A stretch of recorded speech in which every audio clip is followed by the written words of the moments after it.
La situation est sous parfait contrôle des forces spéciales de la garde républicaine, mais les parvis du Palais de la Nation portent encore des stigmates de la violence des combats de ce dimanche matin.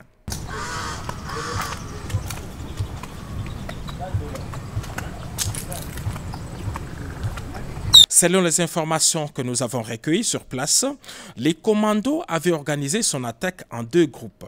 Un premier groupe, conduit par le chef de file, Christian Malanga, s'est servi des véhicules arrachés au privé cette même nuit après avoir tué leur propriétaire, a lancé son assaut depuis la résidence de l'honorable Vital Kamerhe dans les quartiers des ambassadeurs à Gombe.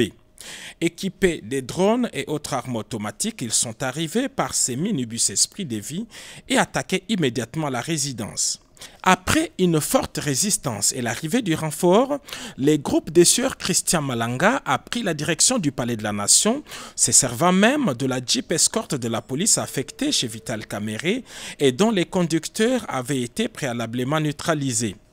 L'escorte criminelle a foncé la barrière du Palais de la Nation dans l'objectif de faire jonction avec un autre groupe de assaillants et mercenaires étrangers prépositionnés dans les marécages et le long du fleuve.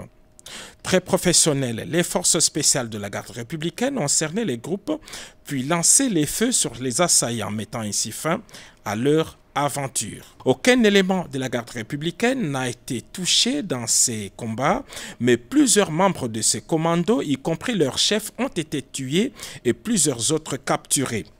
Ainsi qu'on peut le constater dans ces images tournées par les forces de défense et de sécurité au moment des combats, ces hommes lourdement armés étaient enfouis dans les marécages le long du fleuve au Palais de la Nation. Au moment de notre tournage, le nettoyage se poursuivait encore le long du fleuve. C'est en ce moment que ce militaire déguisé en fou a été capturé.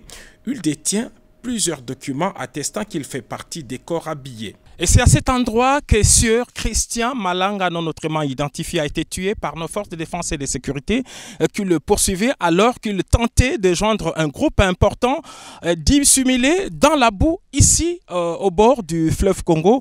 Il tentait donc de traverser sous d'autres cieux. Un homme identifié comme un citoyen américain a même été appréhendé au milieu du fleuve alors qu'il tentait de traverser ces 7 km à la nage.